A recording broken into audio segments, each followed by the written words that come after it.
সৈয়দে আলম নবীজি সৈয়দে, আরেকটু সাউন্ডটা দিন ভাই। হ্যাঁ, সৈয়দে আলম নবীজি শাহে মদিনা, আর মদিনা যাইতে নবী যে হলেন রওয়ানা।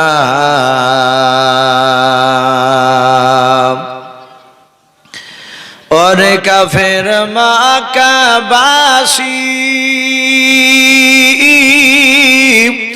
নবীজিকে মারব বলে ওই ঘিরে বসলে, আমার নবীর পায়ের জোতার সমান, নবীর পায়ের জোতার সমান হতে পারবে না, আর মদিনা যাইতে নবী যে হলেন রওয়ানা।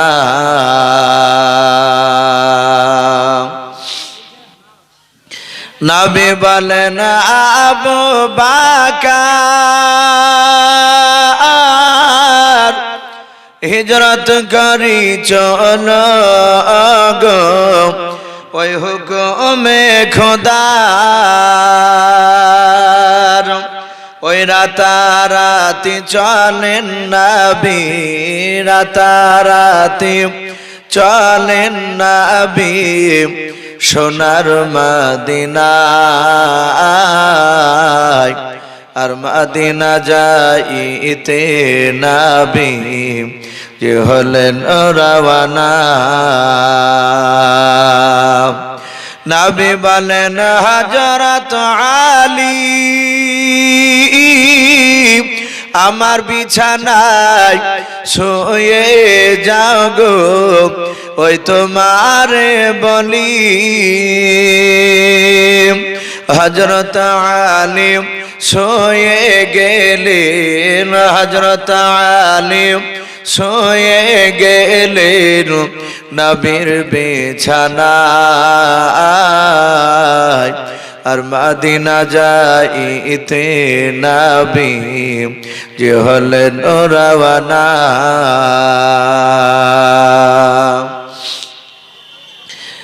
জানের সাথে আবু বকর নবীর সঙ্গে যাব বলে ওই হলেন তয়ার, ওই রাতারাতি চলেন নবী, রাতারাতি চলেন নবী সোনার মদিনায়, আর মদিনা যাইতে নবী যে হলেন রওয়ানা।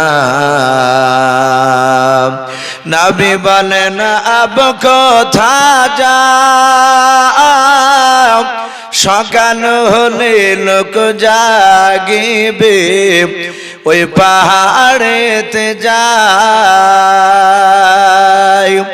গারে সোর থেকে নবী, গারে সোর থেকে নবী চলেন মদিনায়,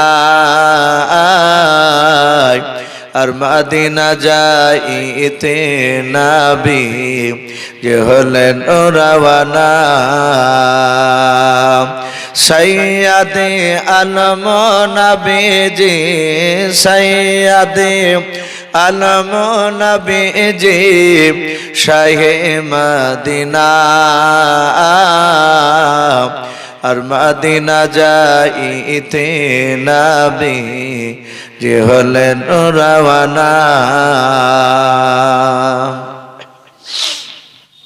ভাই সবাই আমরা প্রাণ ভরে মহব্বত হচ্ছে আজ আরেকবার দরুদ ইব্রাহিমটা পড়ে নি। আল্লাহুম্মা সাল্লি আলা মুহাম্মাদি ওয়া আলা আলি মুহাম্মাদ কামা সাল্লাইতা আলা ইব্রাহিম ওয়া আলা আলি ইব্রাহিম ইন্নাকা হামিদুম মাজিদ।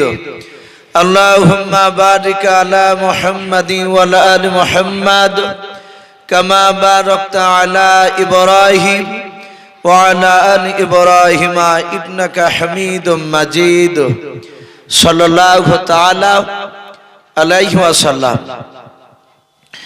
শ্রদ্ধেয় জনাব, আজকের জালসা নির্বাচিত মনোনীত যোগ্যতম সভাপতি মহাশয় ও সম্মানিত আমন্ত্রিত উলামে কেরাম ও আমার সম্মুখের সমবয়স্ক সমজস্ব যুবক ভাইয়েরা ও আমার সম্মানিত বাপজিরা, পর্দার আড়ালের মা বোনেরা, আমার সম্মুখের কচি কচি স্নেহের বাচ্চারা, সকলকে জানাই আমার বুক ভরা ভালোবাসা সালাম। আসসালামু আলাইকুম ওয়া রাহমাতুল্লাহি ওয়া বারাকাতুহু। আলহামদুলিল্লাহ, সমস্ত প্রশংসা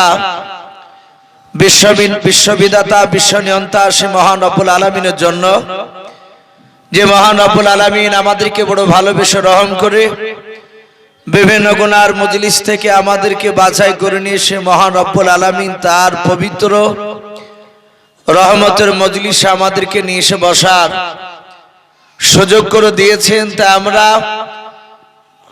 সকলেই রব্বুল আলামিনের দরবারে শুকরিয়া স্বরূপ আদায় করে বলুন আলহামদুলিল্লাহ।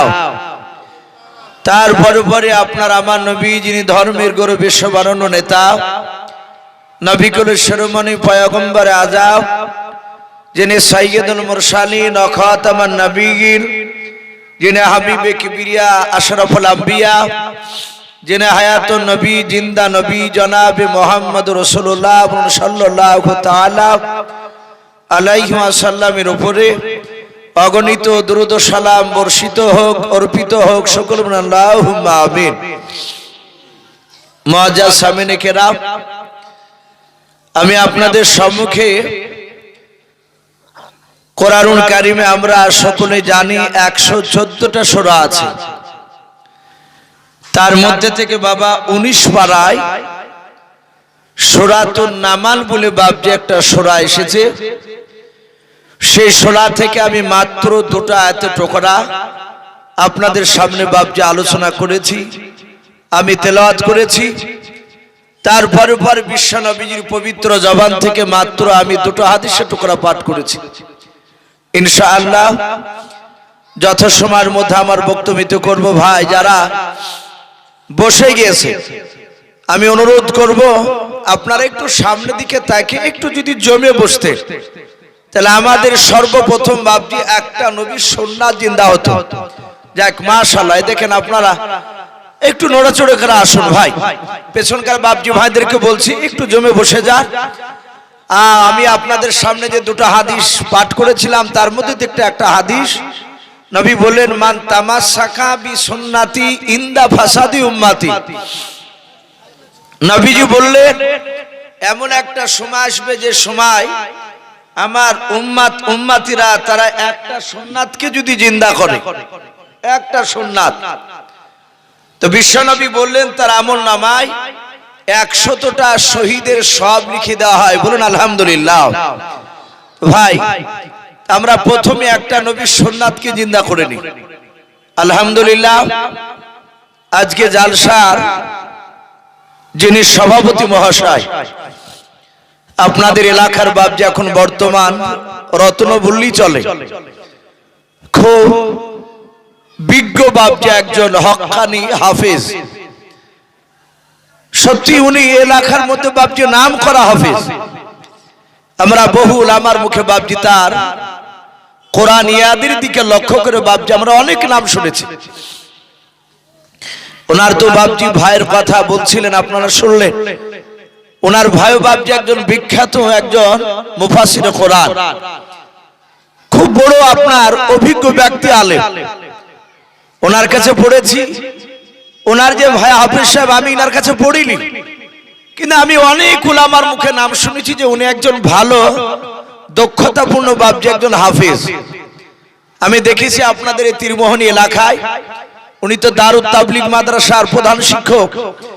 দেখেছি প্রায় জালসাতে বাপজি মিনিমাম 50টা জালসা হলে 45টা জালসাতে ওনাকে সভাপতি করতে দেখা যায়।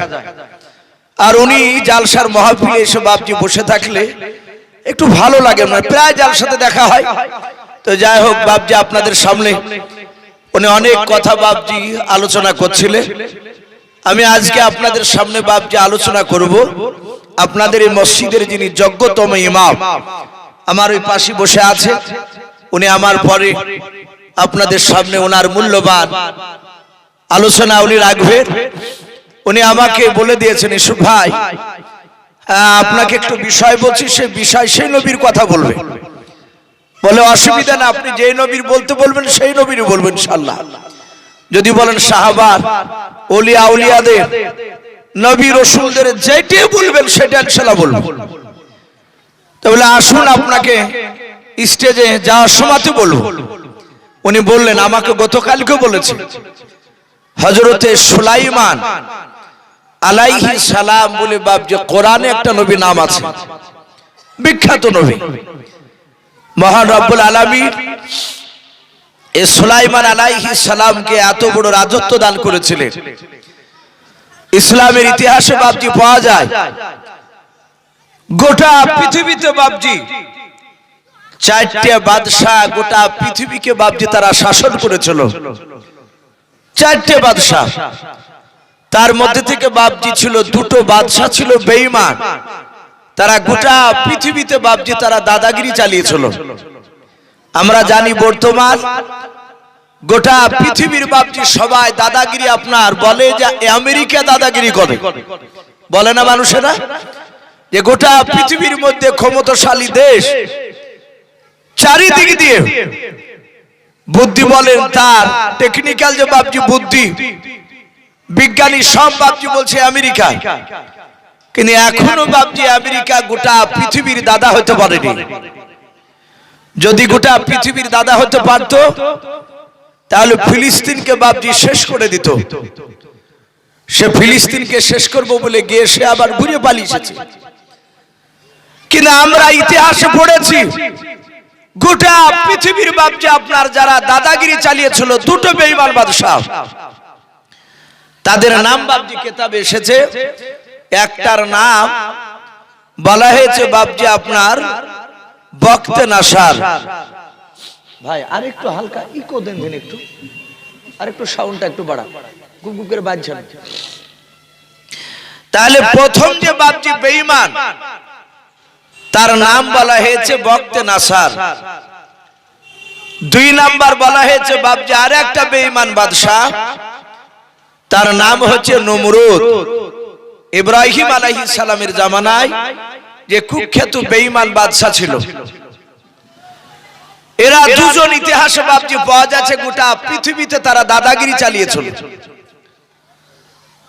আর দুজন বাদশা যে গোটা পৃথিবীর বাদশা ছিলেন তারা শাসন করেছিলেন, শোষণ নয়, তারা শাসন করেছিলেন। আর এরা দুজনা বেঈমান, তারা গোটা পৃথিবীকে তারা শোষণ করে খেয়েছিল। এই দুটো যে বাপজি বাদশা ইমানদার তারা শাসন করেছিল, তার মধ্যে থেকে বাপজি একটা বাদশার নাম ছিল জুলকারনাইন। বাদশা সেকেন্দারকে বাপজি বলা হয়। দেখবেন আমাদের এলাকায় কারি রিয়াসতুল্লাহ সাহেব দামাত বারকাতুহুম আলিয়া, উনি প্রায় যার সাথে দেখতে পাই 7 মুলুকের বাদশা ছিল বাদশা সেকেন্দার, গজলটা বলে না, প্রায় যার সাথে।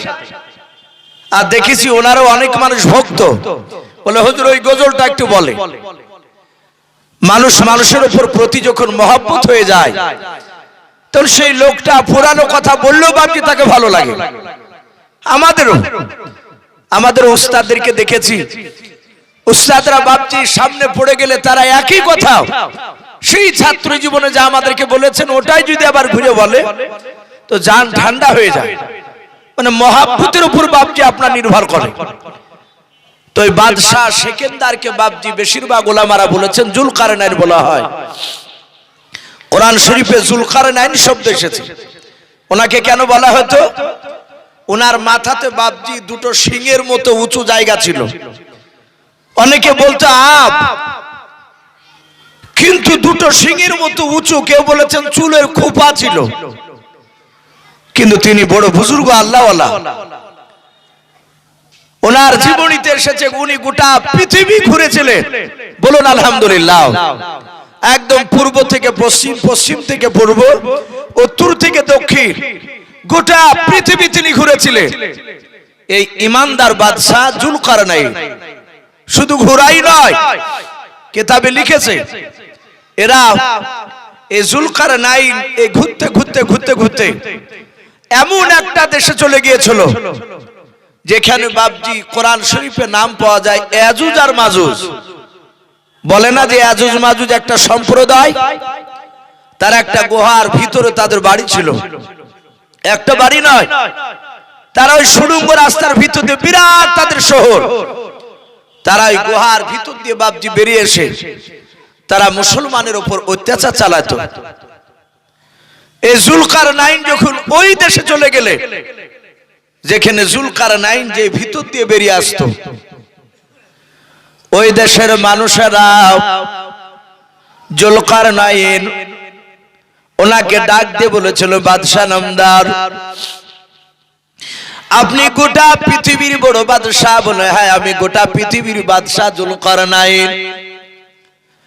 তোমরা আমার প্রজা, আমি তোমাদেরকে লক্ষ্য করে দেখতে এসেছি এলাকায়। ডাক দিয়ে বলেছিল, হুজুর, যেহেতু আপনি আমাদের দেশের বাদশাহ, ওই দেখেন একটা সুড়ঙ্গ রাস্তা দেখতে পাচ্ছেন? বলে হ্যাঁ। ওই রাস্তার ভিতর দিয়ে একটা বিরাট একটা শহরে যাওয়া যায়। এই রাস্তা ছাড়া অন্য কোনো বিকল্প রাস্তা নাই ওই শহরে যাওয়ার জন্য। ওগো বাদশাহ নামদার, ওই দেশের এক সম্প্রদায় রয়েছে, তাদেরকে ইয়াজুজ মাজুজ বলা হয়। তারা আল্লাহকে তারা মানে নাও। ওই ইয়াজুজ মাজুজ তারা মানুষের মতো তারা দেখতে, তারা আল্লাহকে মানে না, তারা শোনে না। ওই গুহার ভিতর থেকে তারা দিনের বেলা বেরোয় না। ওই দেশের মানুষেরা ইয়াজুজ মাজুজরা তারা সন্ধ্যার সময় তারা বেরিয়ে আসে। ওগো হুজুর, বেরিয়ে আসার পর আমাদের উপর অত্যাচার শুরু করে দেয়, আমাদেরকে অনেকে মেরে দেয়, অনেক নারীদেরকে শিশুদেরকে তুলে নিয়ে চলে যায়। ওগো বাদশাহ নামদার, ওই ইয়াজুজ মাজুজদের অত্যাচার আমরা আর সহ্য করতে পারি না। দয়া করে আপনি গোটা পৃথিবীর যখন বাদশাহ হয়েছেন বাদশাহ নামদার, ও জুলকারনাইন বাদশাহ, দয়া করে এদেরকে বন্ধ করার রাস্তা আপনি আমাদেরকে দেখিয়ে দেন। জুলকারনাইন বলেছিল, ভাই তাই নাকি? বলে হ্যাঁ। এই শুনো না, আমি তোমাদেরকে ওদের অত্যাচার থেকে আমি বাঁচাতে পারি। জুলকারনাইন তিনি 2 রাকাত বাবজি আপনার নামাজ পড়লেন। নামাজ পড়ার পর উনি বললেন, ভাই আমার সাথে একটু যদি তোমরা সহযোগিতা করো তাহলে আমি রাস্তাটা বন্ধ করে দেওয়ার ব্যবস্থা করে দেব। বলে হুজুর অসুবিধা নাই। বলে বন্ধ করে দিলে এরা কি আর বেরিয়ে আসবে না? জুলকারনাইন বাবা এমন ভাবে সুড়ঙ্গ রাস্তাটা বাবা বন্ধ করে দিলেন, সীসা গলে গলে বাবজি সেই জায়গাটা বন্ধ করে দিলেন। বললেন, ভাই আর তোমাদের মরণের ভয় নাই, এরা তোমাদেরকে মারতে পারবে না, অত্যাচার করতে পারবে না। আল্লাহ যেদিন তোমাদের মওত লিখবে সেদিনই মওত হবে। কিন্তু বন্ধু শুনে নাও, এরা কিয়ামতের বেশ কিছুদিন আগে শুনে নাও, এরা অনেক বছর চেষ্টা করে তারা এই প্রাচীরকে ভেঙে বেরোতে পারবে না। বলে তাই? বলে এখন এই প্রাচীরের ব্যাপারে, এই প্রাচীরটি আছে কোথায়? এই সুড়ঙ্গ রাস্তা জুলকারনাইন উনি যে দিয়েছেন এটা আছে কোথায়? এখানে বাবজি কয়েকটা রিওয়ায়াত এসেছে। কে বলছে আফ্রিকার জঙ্গলে আছে, বেশিরভাগ উলামারা বলেছেন না। আমরা জানি চীনে একটা বিরাট প্রাচীর আছে, চারিদিক ওর দেশকে ঘেরা আছে। বলে ওই প্রাচীরের তলে ওই সুড়ঙ্গ রাস্তাটা আছে। কিন্তু কিতাবে লিখেছে ইয়াজুজ মাজুজরা তারা মরেনি, তারা ভিতরে আছে। আল্লাহ রাব্বুল আলামিন তাদেরকে রুজি তো দিয়েছেন বিসমিল্লাহির রহমানির রহিম। এই যে আমরা পড়ি সবাই, এই যে রহমানির রহিম, রহমান শব্দ আগে নিয়েছে, রহিমটা আগে নেয়নি। এই রহমান মানে দয়ালু। আল্লাহ রাব্বুল আলামিন বলছেন আমি ঈমানদার করু যদি, বেঈমানদের করু যদি, যদি বেঈমান হলো তাদেরকে আমি রুজি দিই, তারা ভিতরে কিভাবে বেঁচে থাকেন তা আল্লাহই ভালো জানেন। মানুষ তো কেউ ওখানে দেখতে যেতে পারে না। ওই পাঁচিলটার ব্যাপারে এতটুকু রাসূলুল্লাহ বলেছে, ওরা সকাল থেকে নিয়ে সন্ধ্যা পর্যন্ত তারা ওই পাঁচিলটাকে কেটে বেরোনোর চেষ্টা করে। তাদের ভিতরে তো পাথর কাটা যন্ত্র আছে, তারা কাটে, কাটতে কাটতে কাটতে কাটতে কাটতে কাটতে একেবারে বাপজি সূর্যের আলো গুহার ওই পার থেকে বাপজি তাদের নজর আসে। অন্ধকার জায়গা আলা বুঝতে পারে, একেবারে পাতলার কিছুটা কাটলি তারা বেরিয়ে আসবে। যখন কাটতে কাটতে সন্ধ্যা লেগে যায় তখন ওরা বলে ভাই আজ আর কাটবো না, কাল এসে আবার কাটবো। এই যে কাল এসে কাটবো বলে রেখে দিয়ে চলে যায়। এরা যখন চলে যায় আবার সকালবেলা এসে দেখে যেমনকার পাহাড় ছিল তেমনি হয়ে গেছে। বলুন আলহামদুলিল্লাহ। ওদের এটুক বুদ্ধিতে কোলাবে না সেদিন যে চল ভাই আজ রাত লাগলো কাটিয়ে দিয়ে কার যাবো, এটা ওদের ব্রেনে আসবে না, এটা আল্লাহ দিবেন না। এরা ঘুরে চলে যাবে। এইভাবে তারা কিয়ামতের আগ পর্যন্ত তারা বাপজি পাথর কাটবে আর চলে যাবে, আবার আসবে আবার যেমনকার পাথর। এটা রাসূলুল্লাহ বলেছে। যেদিন আর যাবে না কিয়ামতের আগে তারা বেরিয়ে আসবে, তারা প্রচুর সংখ্যা হবে। তাফসীরে এসেছে আল্লাহ এত বড় কুদরতবান, এত বড় মেহেরবান। আল্লাহ রাব্বুল আলামিন জান্নাতে যে এত নিয়ামত দিয়েছে আমরা হয়তো অনেকে বাপজি বিশ্বাস করি না। আমরা ওলামার মুখে শুনতে পাই যে একটা মানুষকে কিয়ামতের ময়দানে তাকে একটা জান্নাত দেওয়া হবে। দুনিয়ার সব নয়, আল্লাহর বলছেন যে আমার সবচেয়ে জান্নাতি মানুষদের মধ্যে থেকে সবচেয়ে যে ছোট জান্নাতি মানুষ তাকে আমি জান্নাতে একটা জান্নাত দেওয়া হবে। তাকে জান্নাতটা কত বড়, তো বলছে এরকম দুনিয়ার সমান 10টা হবে। বলুন আলহামদুলিল্লাহ। এত বড় জান্নাত একটা ছোট্ট ইমানদার জান্নাতি মানুষকে দেওয়া হবে। তাহলে বড় ইমানদার ব্যক্তি তাদেরকে তো আরো বড় দেওয়া হবে। ভাইরা আমার, বাবা বোনেরা, বিশ্বনবী বলেছেন দুনিয়ার বুকে কেউ যদি সুবহানাল্লাহ একবার বলে তার জন্য জান্নাতে একটা গাছ লাগানো হয়। বলুন আলহামদুলিল্লাহ। দুইবার যদি বলে দুইবার লাগানো হয়, তিনবার বললে 3বার লাগানো হয়। কেউ যদি দিনে 1000 বার বলে 1000টাই গাছ তাকে লাগানো হয়। বলুন আলহামদুলিল্লাহ। জান্নাতে আল্লাহ রাসূল সাল্লাল্লাহু তাআলা আলাইহি ওয়াসাল্লাম নবীজিকে জিজ্ঞাসা করলে, ওগো আল্লাহর নবী আপনি বলুন। রহমতের নবী, দরুদ নবী আমার সঙ্গে সঙ্গে বলেন, ওগো সাহাবা তোমরা কি বলছো বলো। বলে নবী আপনি বললেন যে জান্নাতে এক একটা গাছ লাগানো হবে সুবহানাল্লাহ পড়লে। ওগো আল্লাহর নবী বলুন জান্নাতটা কত, জান্নাতে যে গাছটা লাগানো হবে গাছটা কত বড় লম্বা হবে, ছোট না বড়? আল্লাহর নবী বলেন সাহাবারাও তোমরা প্রশ্ন ধারণ করেছো, শুনে নাও।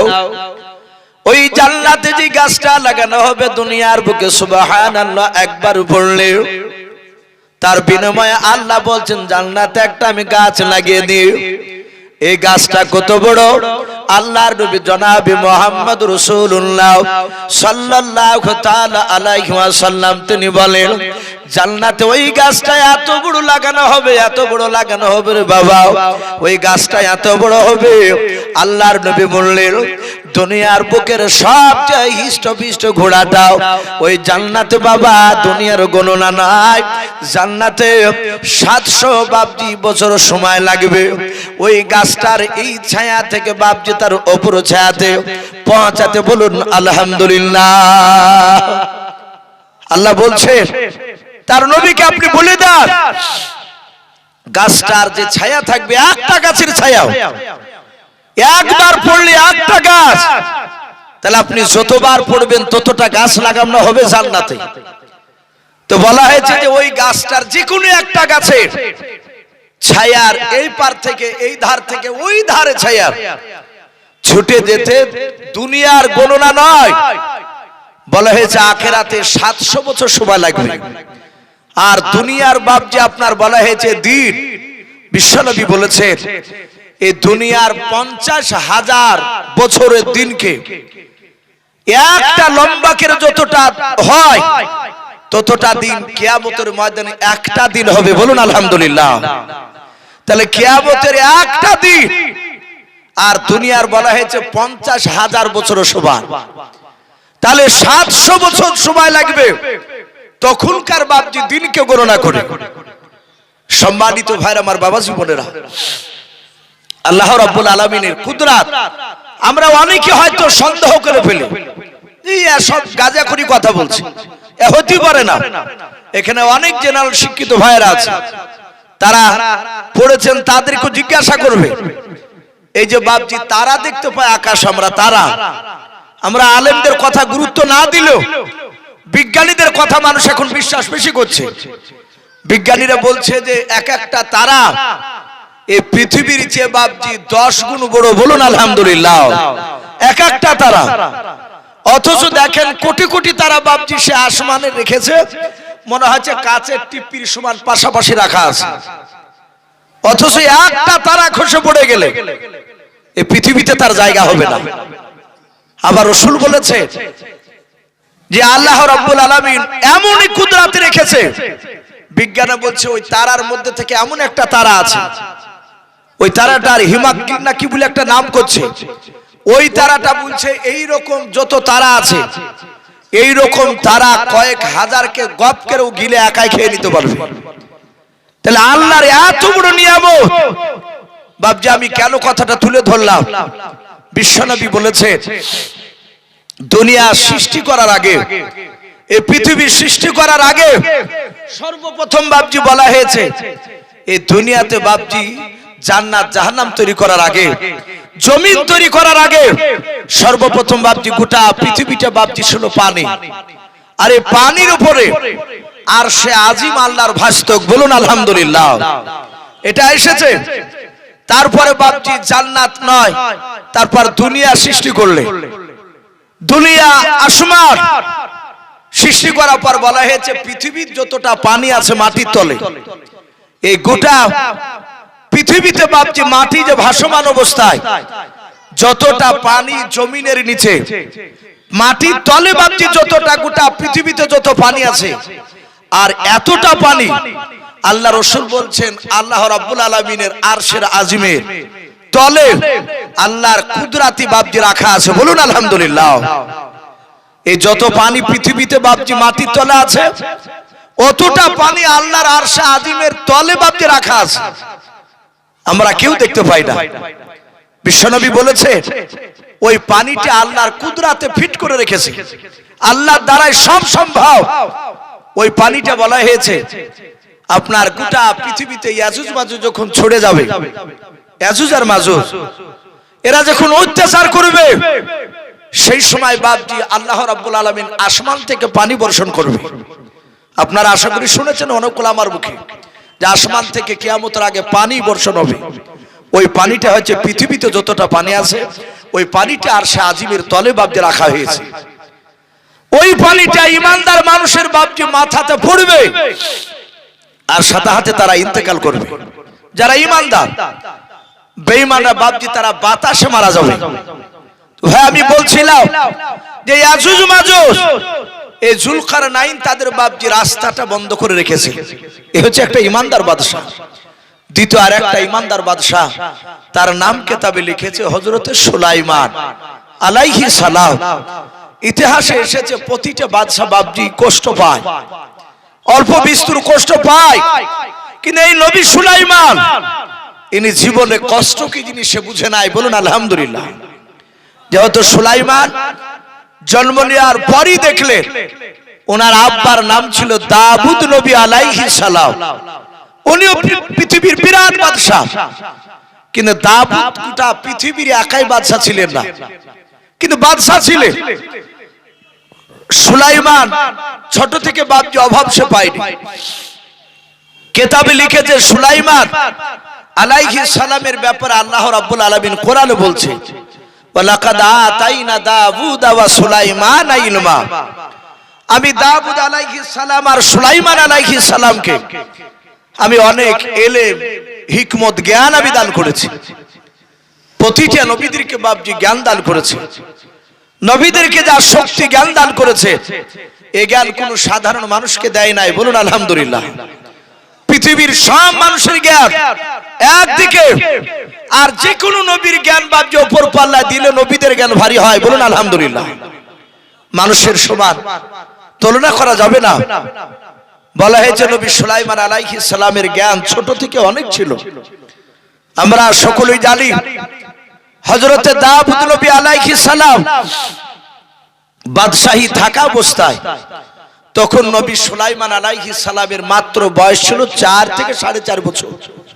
কিতাবে লিখেছে নবী সুলাইমান আলাইহিস সালামের জামানায় মানুষ বয়স পেত 300-400 বছর পর্যন্ত। বলুন আলহামদুলিল্লাহ। তাহলে 400-300 বছরের মোকাবিলায় 4 থেকে 4.5 বছরের বাচ্চা একেবারে ছোট। নবী সুলাইমান আলাইহিস সালাম উনি বাচ্চা থাকা অবস্থায় ওনার আব্বা বিচার করতেন, উনি দেখতেন। সে বাপের বিচার করা বিচারকে নবী সুলাইমান দুটো বিচারকে ভুল প্রমাণ করে দিয়েছিলেন। দাউদ নবী অবাক হয়ে গিয়েছিলেন। কিতাবে লিখেছে নবী সুলাইমান আলাইহিস সালাম এইরকম রাস্তা ধরে বাপজি, আপনাদের এটা মনে হয় স্কুল নাই ঈদগাহ, তো মনে হয় এ দেখে মনে হয় ঈদগাহ, এইরকম বাপজি ফাঁকা জায়গায় নবী সুলাইমান আলাইহিস সালাম উনি বাপজি আরো ছোট ছোট বাচ্চা ছেলেদের সাথে খেলা করছিলেন। 4 থেকে 4.5 বছরের বাচ্চা হযরত নবী সুলাইমান আলাইহিস সালাম উনি খেলা করতে করতে হঠাৎ করে দেখলেন দুটো মেয়েতে বাপজি তারা একটা বাচ্চাকে কোলে করে নিয়ে, একটা মেয়ের কোলে বাচ্চা আছে আর দ্বিতীয় মেয়েটার কোলে যে বাচ্চা না, সে মেয়েটা ওই বাচ্চাটার হাতখানা এভাবে ধরে ঝগড়া করছে আর চলে যাচ্ছে। সুলাইমান আলাইহিস সালাম উনি দেখলেন আমার আব্বা দরবারে গেল। উনি জানতেন যে এলাকার মানুষরা বিপদে পড়লি, সমস্যা দেখা দিলে তারা আব্বার কাছে যেত, আর আব্বার কাছে গেলে সমস্যা সমাধান করে দিয়ে বাপজি সেখান থেকে তাদেরকে বাড়ি পাঠাতে। ঝামেলা করে গেলে ঝামেলা মিটে যেত। নবী সুলাইমান বেশ কিছুক্ষণ পর আবার খেলতে খেলতে লক্ষ্য করে দেখলে যে মেয়ে দুটো বাপজি ঝগড়া করতে করতে গেল, ওই মেয়ে দুটোকে দেখছে আবার যে মেয়েটার কোলে একাই বাচ্চা আছে, সে বাপজি চুমা খাচ্ছে বাচ্চাটাকে, হাসছে আর চলে যাচ্ছে আনন্দ করতে করতে। আর আরে একটা মেয়ে, ওই মেয়েটা ঝগড়া করতে করতে যাচ্ছিল, কিন্তু ওই মেয়েটা বাপজি আর কিছু বলে না, শুধু কাঁদছে চলে যাচ্ছে। সুলাইমান অনেকগুলো বাচ্চা ছেলের সাথে খেলতে খেলতে এই দৃশ্যখানা যখন দেখছিলেন উনি চিন্তা করলেন, আমি দেখেছি জন্ম নেওয়ার পরে, আমার বুদ্ধি হওয়ার পর থেকে আমি দেখেছি আমার আব্বার দরবারে মানুষ ঝগড়া করতে করতে গেলে আর কাঁদতে কাঁদতে ফিরে না, হাসতে হাসতে সবাই যায়। কিন্তু এই মেয়ে দুটো ঝগড়া করতে করতে গেল, আবার কি ব্যাপার একজনা হাসছে আর একজনা কাঁদছে, ব্যাপারটা কি? আমাদের সন্তানরা হলে গুরুত্বই দিবে না, কারণ উনি তো নবী হবে। আল্লাহ বলছেন আমি নবীদের জ্ঞান অনেক দান করেছি। নবী সুলাইমান সঙ্গে সঙ্গে তার বন্ধুদেরকে বলল, ভাই একটু দাঁড়াও। বলে কেন খেলবি না? বলে খেলবে, একটু দাঁড়াও। আমার আব্বার দরবার থেকে ওই মেয়েটা কাঁদতে কাঁদতে কেন বাড়ির দিকে চলে যাচ্ছে, আমি একটু জিজ্ঞাসা করি। মেয়ে দুটোকে সুলাইমান ডাক দিয়ে বলে, এই মা, তোমরা একটু দাঁড়াও। সুলাইমান আলাইহিস সালাম দুই মেয়েকে দাঁড়াতে বলল, তারা দুজনাই দাঁড়িয়ে গেল। যেই মেয়েটা কাঁদছিল তার সামনে দাঁড়িয়ে বলছে, ওগো মা, আব্বার দরবারে কাঁদতে কাঁদতে গেলে আর কাঁদতে কাঁদতে ফিরে আসে না, তোমরা দুজনায় ঝগড়া করতে করতে গেলে আর ওই মেয়েটা হাসছে আর তুমি কাঁদছো, ব্যাপারটাকে একটু খুলে বলো। মেয়েটা জানে না ইনি দাউদ নবী ছিলেন সুলাইমান।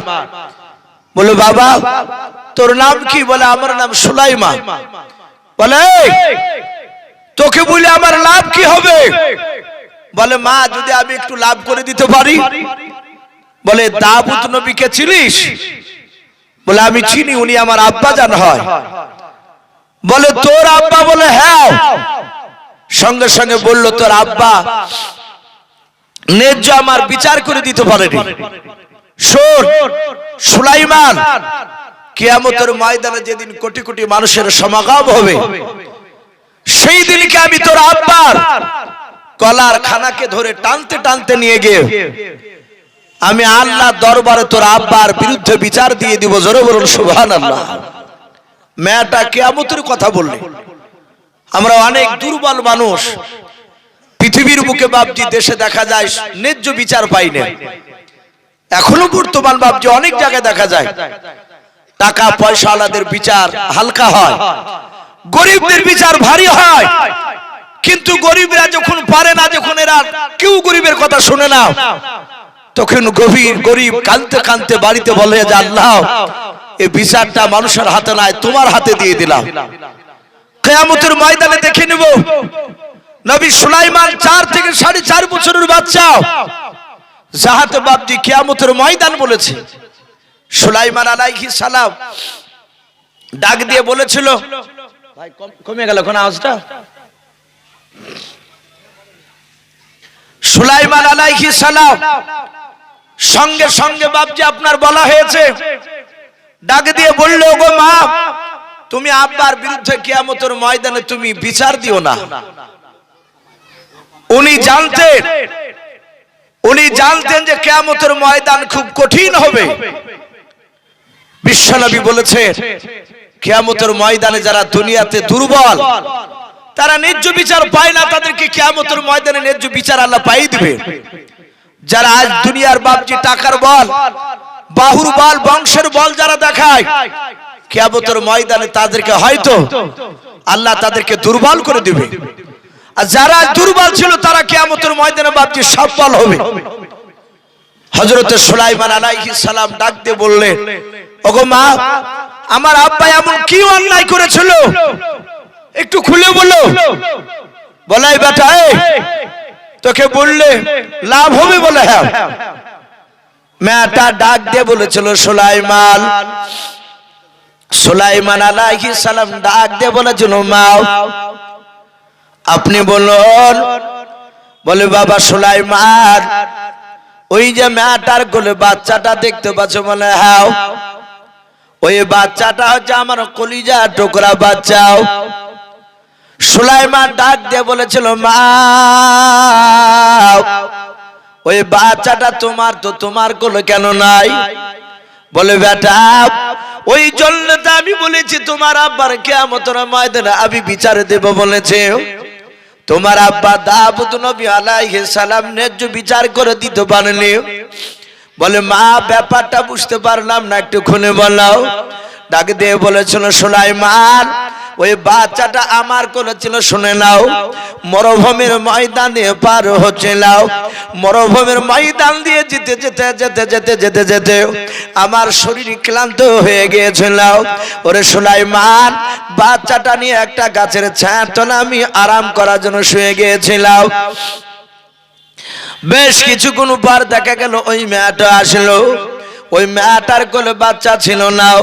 ওই মেয়েটা এসে আমার ছেলের পাশে এসে শুয়ে গেল।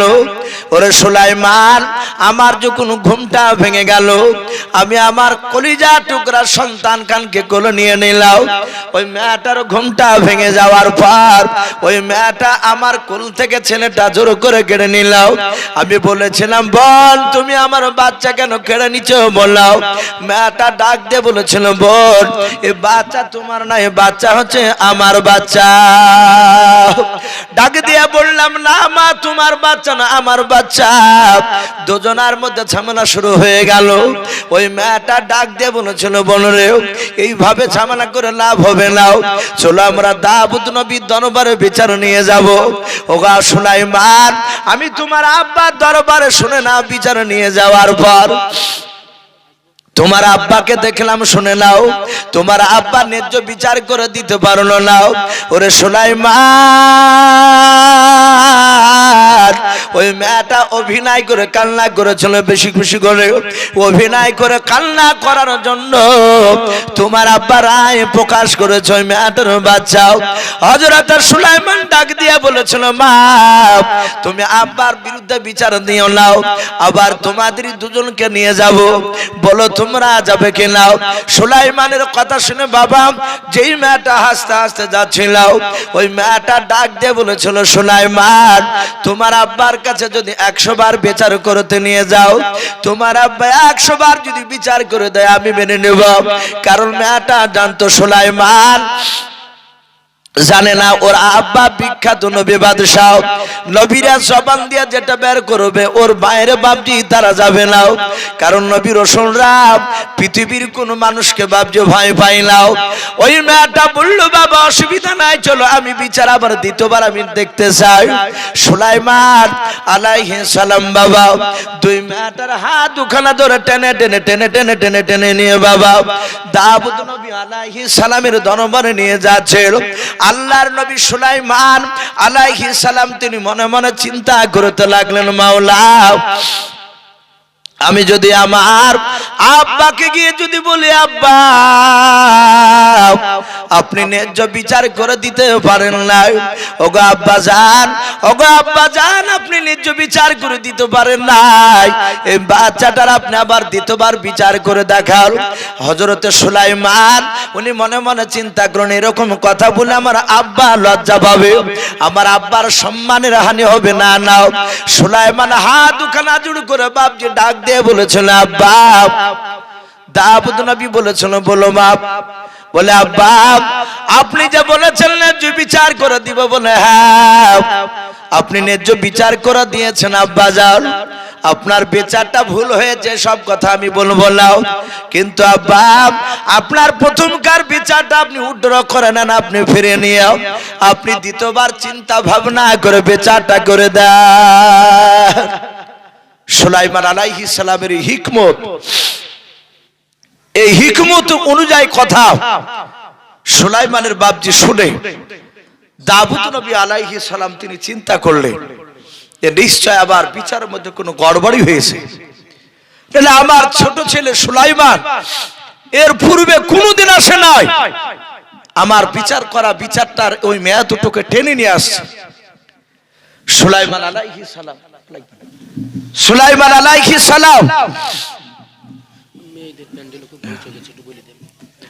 যাক মা বোন আপনার একটু আওয়াজ কম করবেন, আর সামনের দিকে একটু জমে বসবেন, পেছনকার মা বোন অনেক দাঁড়িয়ে আছে, তাদের বসার একটু অসুবিধা হচ্ছে, আপনার একটু সামনের দিকে এগিয়ে বসুন আর আওয়াজটা কম করবেন।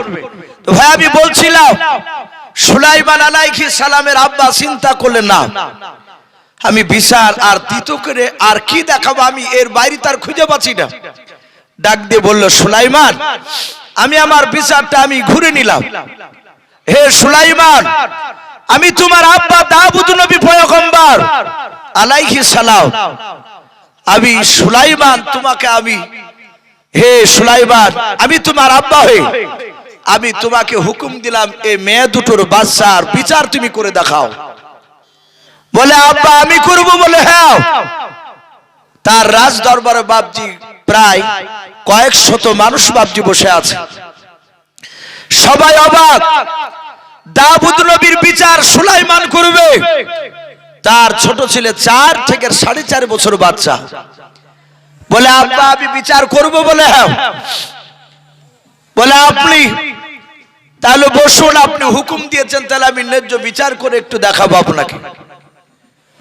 হযরত সুলাইমান আলাইহিস সালাম মেয়া দুটোর দিকে লক্ষ্য করে বলল, মা আমার আব্বা আমাকে বিচার করার কথা বলেছে, আমি আপনাকে দুজনের আমি ন্যায্য বিচার করে দেব, আপনারা কি মানবে? যে মেয়েটা কাজ ছিল সে মেয়েটা চিন্তা করছে, আমি কেন মানবো না যদি ঘুরে আমার দিকে হয়। আর যেই মেয়েটা হাসতে হাসতে যাচ্ছিল সে চিন্তা করলো যে বাপে যখন বিচার করে আমাকে বাচ্চা দিয়েছে, ওর সন্তান ওর বাপের বিরুদ্ধে বিচার করতে পারবে না, তাহলে ওর বাপের বিচারের দিকে লক্ষ্য করে এই বাচ্চা ছেলে বিচার কি বুঝে? হয়তো ওর বাপের মতোই বলবে যে এই বাচ্চা তো বাড়ি, তাহলে আমি পাবো বাচ্চা। দুজনাই বলে রাজি আছে। হযরত সুলাইমান আলাইহিস সালাম হাত বাড়িয়ে বলল, মা বাচ্চাটা আমার হাতে নিয়ে দাও। বাচ্চাটা হাতে নেওয়ার পর সুলাইমান আলাইহিস সালাম ডাক দিয়ে বলেন, আব্বা এই বাচ্চাটা আপনি একটু কোলে ধরুন। হযরত দাউদ নবী বাপজি বাচ্চা হাত বেড়ে ধরে নিলেন। সুলাইমান বাপজি কোনো কথা না বলে সোজা ঘরের দিকে চলে গেলেন, বাড়ির দিকে দৌড়ে চলে গেলেন। সুলাইমান বেশ কিছুক্ষণ পর দেখা গেল বাবা বাড়ির ভিতর থেকে বাপজি বেরিয়ে আসলো। হাতে বাপজি ধারালো হোসেও অস্ত্রখানা বাপজি হোসেখানা বাপজি ধরে নিয়ে আসার পর রাস্তা দিয়ে হযরত দাউদ নবীর দিকে বাপজি চলে আসছে। কারণ আমরা জানি বাবা একমাত্র অন্তরের খবর বাবা আল্লাহ ছাড়া পৃথিবীর মানুষ কেউ জানে না, এমনকি নবী রাসূলরাও জানে না। অনেক মানুষের আকীদা অনেকে মনে মনে ভাবে নবী আর রাসূলরা গায়েবের খবর জানে না, না ওটা জানে না। আল্লাহ নিজে বলছেন আমি গোটা পৃথিবীর মধ্যে আমি একমাত্র আল্লাহ গায়েবের সংবাদদাতা, গায়েবের খবর জানি। আমি নবী রাসূলদেরকে আমার অদৃশ্যের খবর যতটা শোনাই, যতটা জানাই, তার বাইরে বাপজি আপনার কেউ বলতে পারবে না। যতটা জানাই অতটাই। হযরত দাউদ নবী মনে মনে চিন্তা